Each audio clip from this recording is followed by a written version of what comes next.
Hello, everyone. This is Lisa from Power Wheelchairs for Success. You know, one topic that's coming up a lot, and I'm going to develop a section dedicated just to airline travel and wheelchairs.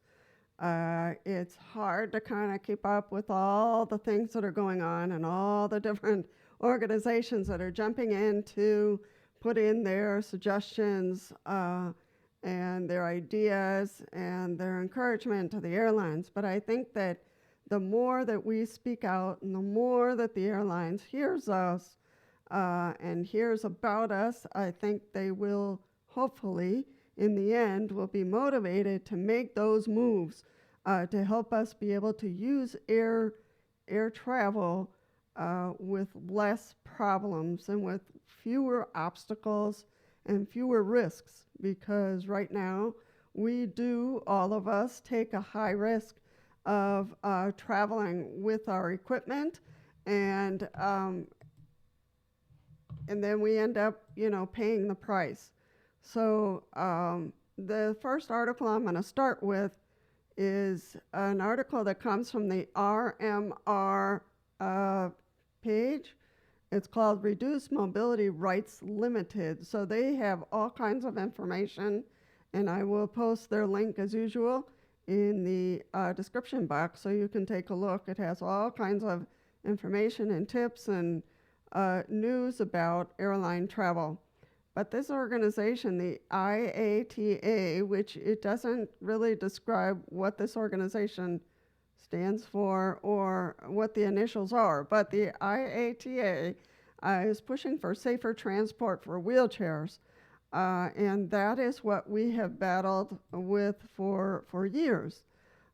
This was published on Thursday, February 9th, 2023. It was written by George Gonzalez, so I hope I pronounced his last name correctly. But this article basically talks about how difficult it is for us to travel on airlines and keeping our wheelchairs in one piece. So due to so many factors, because our wheelchairs get thrown into the belly of the plane with luggage, basically, and whatever comes out, comes out. So this is a little more difficult to face. But my concern, this was a meeting that they had in 2019, was an annual general meeting, and all attendees agreed to a resolution aimed to making sure airlines prioritize providing safe and comfortable travel for passengers with disabilities. So it talks about disabilities in general. And there's comments from people in the article. One comment was, I knew my custom-made wheelchair was going into the hold as luggage. I am used to it. To lose my independence just to be able to travel. And this was written by Nadia Hada in the EUO Observer. But I was not only losing my arms and legs during the flight, I was entering the roulette many persons with disabilities face with traveling. Would my wheelchair, the guarantee of my independence, arrive intact? Maybe not. So that's what this article basically is about. They released some new guidance to enable airlines and handling agents to safely and efficiently transport mobility aids for passengers with disabilities. They had a resolution or, an encouragement to the airlines to better process for booking and information exchange, a recommendation to create an electronic mobility AirTag, advice to airlines on developing communications toolkit for engaging with passengers with disabilities, including a clearly signposted and accessible website area, best practices for loading, collection and return of the mobility aids, a recommendation for dedicated specialized ramp personnel to be trained and deployed to handle mobility aids, and guidance for how to properly resolve instances where mobility aids are damaged. Now, nowhere in this resolution does it talk or encourage airlines to work on getting our wheelchairs onto the airplane itself and being locked in. So that is discouraging because I think that would resolve so many issues that we face. If they're able to have us roll onto the airplane itself and be locked into a special section, I think that's going to resolve so many problems that, it's going to take a little bit. It's going to take some redesigning. It's going to take some taking out of some chairs or making the chairs being able to move them around when there are no wheelchair users. So, I think that, of all these resolutions and all these agreements, that the best thing that we can do is to hope for the airlines to really put their airplanes back in the garage and redesign the inside of their airplane. I agree that, the airlines probably wants to look at the cheapest resolution, but I don't think that going cheap is going to solve the problem hard and fast.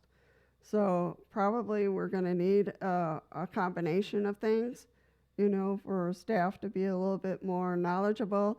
And, but I think a lock-in mechanism for wheelchairs in the airplane itself is going to be the solution. And that means that airplanes are going to have to go back into the garage, or the new ones coming out of the factories already have that solved and installed in the airplane.